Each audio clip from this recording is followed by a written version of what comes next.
Welcome back to Fix Me Master.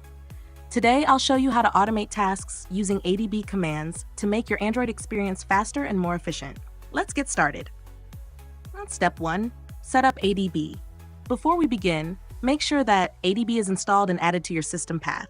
USB debugging is enabled on your Android device. Your phone is connected to the PC via USB and recognized by ADB.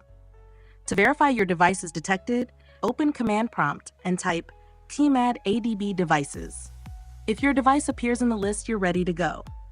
Step 2. Automate common tasks. 1. Open an app automatically.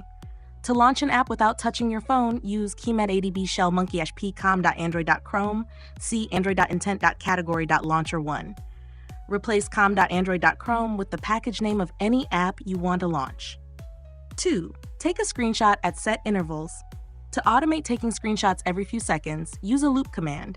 Command for /l x in 102, do ADB shell screencap -p /screenshot and timeouts T5.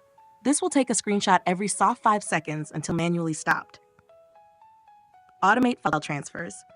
To push a file from your PC to your phone at regular intervals, use Command for x and do ADB push cjbanma desktop des.txt/dcard and timeout T10. This transfers the file every 10 seconds until stopped. Schedule a device reboot. To reboot your phone automatically at a specific time, use Task Scheduler on Windows with this command, Command ADB reboot. This ensures your phone restarts without manual input.